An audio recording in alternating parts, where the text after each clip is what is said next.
Sanctuary cities are loosely defined as jurisdictions which limit local and federal authorities from sharing or collecting an individual's immigration status.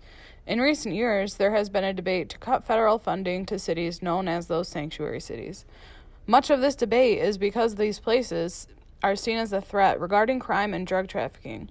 In 2017, the governor of Texas, Greg Abbott, signed into law a ban for these cities. During the live stream of the bill signing, the governor stated, "Texas strongly supports the legal immigration that has been a part of our state from our very beginning, but legal immigration is different from harboring people who have committed dangerous crimes." As soon as Trump took office, he signed an executive order limiting federal funding to sanctuary cities. Even though Trump tried, the effort to withhold money from sanctuary cities was blocked by Judge William H. Orrick of the United States District Court.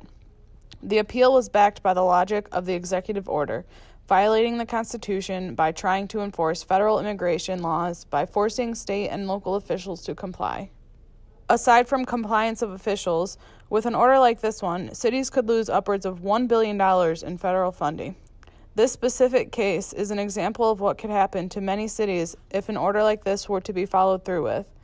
Many city officials are openly defying Trump's plan to find and deport undocumented immigrants. This was a big uprising in 2017 and is still an ongoing issue today. The whole idea of a sanctuary city literally started in the sanctuary of a church. In 1985, there were a group of refugees searching for safety. During this time, El Salvador and Guatemala were in the middle of civil wars between military governments and leftist guerrilla insurgencies. There were villages being entirely massacred and plenty of public executions. It was a brutal time. Basically, anyone who was thought of being supportive of the leftist guerrilla movement was at risk of violence and death. There were thousands of people who were fleeing from Central America to try to get away from the violence. A lot of them crossed at Arizona, and many of them ended up in Tucson. There were about 24 people who got lost in the desert on their journey, and only about a dozen of them survived and were found and taken to a hospital. The hospital was trying to reach out to local ministries to look for help for these people. Known as the curator of the sanctuary movement, a minister named John Fife was reached by the hospital. The refugees told him horror stories of the war, and Fife tried to help them get set up for political asylum. He came to find out they were all being rejected the right to be granted political asylum. A lot of these people were being deported back to Central America. Since there seemed to be no hope for these people seeking safety to be granted asylum, Fife set them up in a church.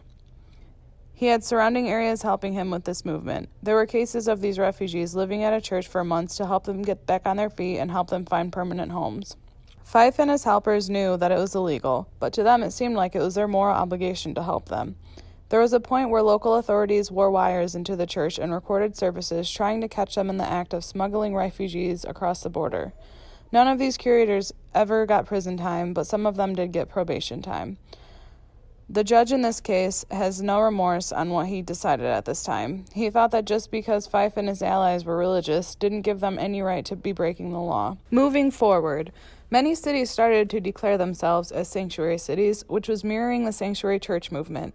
In the beginning of the sanctuary cities arising, declaring themselves as such was a symbolic stance to show their support for the refugees coming from Central America. By doing this, it helped pass policies that let officials inquire on people's immigration status. Nearing the end of the 80s, the concept of sanctuary cities, as it had been known, started to change.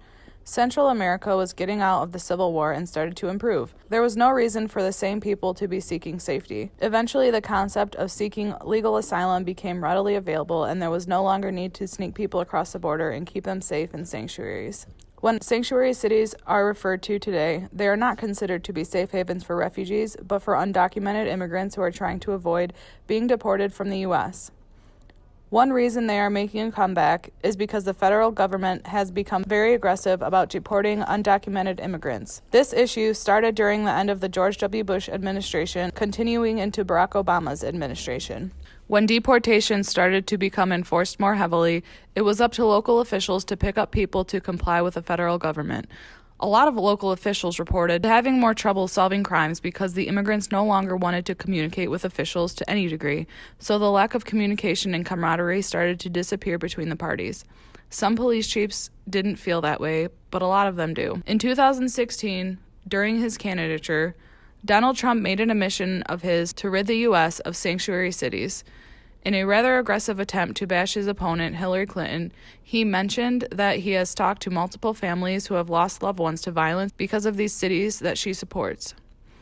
And now, as president, he is still against them and thinks that the sanctuary cities are helping criminals. There are cases where undocumented immigrants have committed serious crimes, but still, mayors in sanctuary cities say that they will find other ways to fund their cities even if the funding is cut. Also, churches are back to being sanctuaries to protect immigrants from deportation, as well as individuals opening up their houses for sanctuary. Trump is tireless on trying to get federal funding cut, but has yet to be successful in it. Officials are not willing to interrogate churches in this regard, like what had been done in the 1980s. These people believe that they need to take a stand against unjust laws. In March of this year, there was another ruling against the Trump administration's proposal to enforce immigration law at a federal level. This was ruled against the District Judge William Orrick III, contrary to evidence and facts. The claim that sanctuary cities are hotbeds of crime because of undocumented immigrants is still being made by Trump and Jeff Sessions. Nationwide, officials agree that doing what the Trump administration is demanding will break all trust between populations of immigrants and local law enforcement, which would make it problematic for them to do their actual jobs. Just this month, Trump is making more threats concerning this issue. Since he is not getting his way in terms of creating a ban on sanctuary cities, he threatens to place illegal immigrants in sanctuary cities only. This issue is long-winded, and there seems that no solution will be made as long as the country is so divided. We want more people, and they want more people in their sanctuary cities. Well, we'll give them more people. We can give them a lot. We can give them an unlimited supply. And let's see if they're so happy. They say we have open arms. They're always saying they have open arms. Let's see if they have open arms.